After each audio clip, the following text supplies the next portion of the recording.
We good to go? All right, thank you.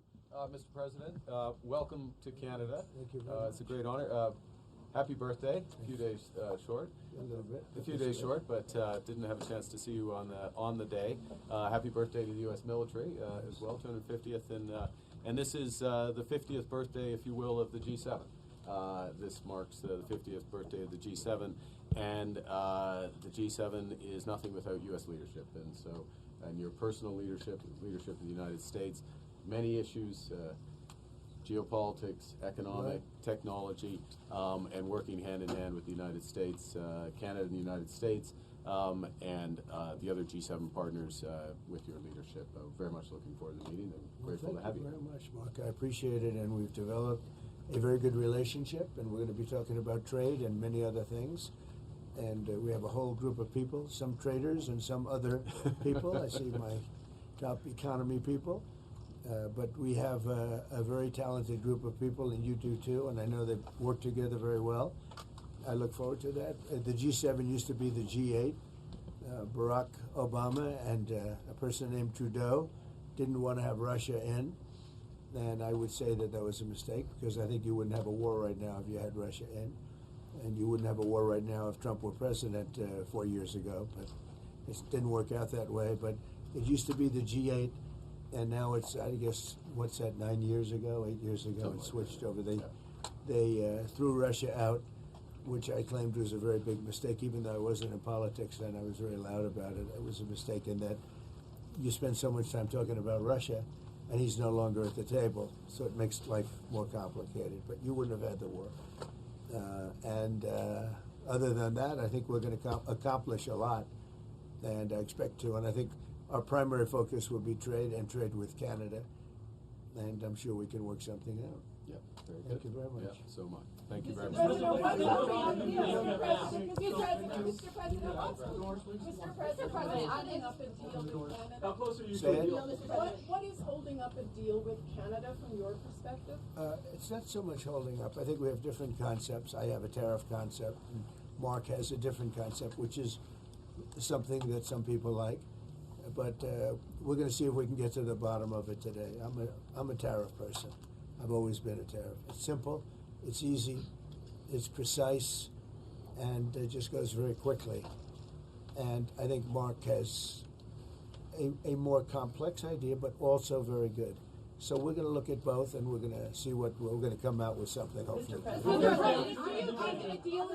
think a deal is achievable within days, within weeks? Is there that kind of runway? Yeah, it's achievable. Both parties have to agree. Yeah, sure. Mr. President, have you heard any signals or seen any messages from intermediaries that Iran wishes to de-escalate the conflict? Yeah. What have you heard? What have you heard from the Iranians? They'd like to talk, but they should have done that before. I had 60 days, and they had 60 days, and on the 61st day, I said, we don't have a deal.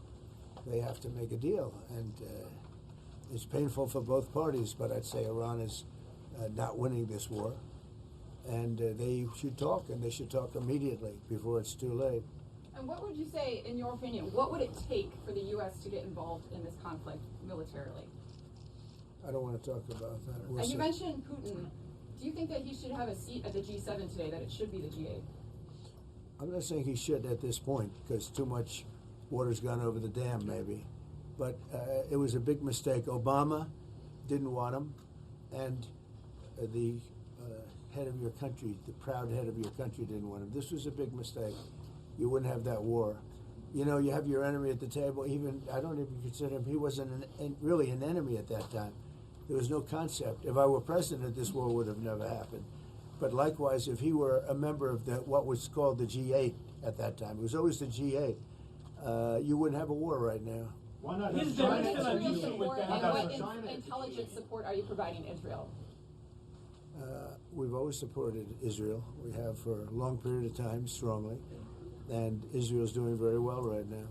Why not have China at the G8? Why not have China here, the biggest economy in the world after the United States? Well, it's not a bad idea. I don't mind that. If somebody wants to suggest China coming in, I think we suggest. But you want to have people that you can talk to. You know, They don't talk.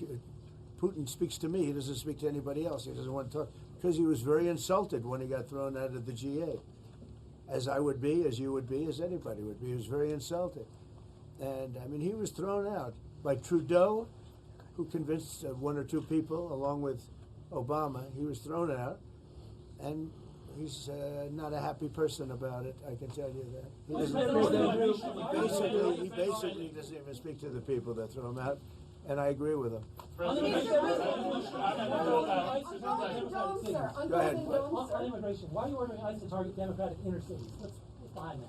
I don't know what you're saying. You did a post last night where you said you want ICE to really target Democratic. Yeah, I want them to focus on the cities, because the cities are where you really have what's called sanctuary cities, and that's where the people are. I look at New York, I look at Chicago. I mean, you got a really bad governor in Chicago and a bad mayor, but the governor's probably the worst in the country, Pritzker. But I look at how that city has been overrun by criminals, and New York and L.A. Look at L.A. L.A. Those people weren't from L.A. They weren't from California. Most of those people, many of those people, and that's a focus. Biden allowed 21 million people to come into our country. Of that, vast numbers of those people were murderers, killers, people from gangs, people from jails. They emptied their jails out into the U.S.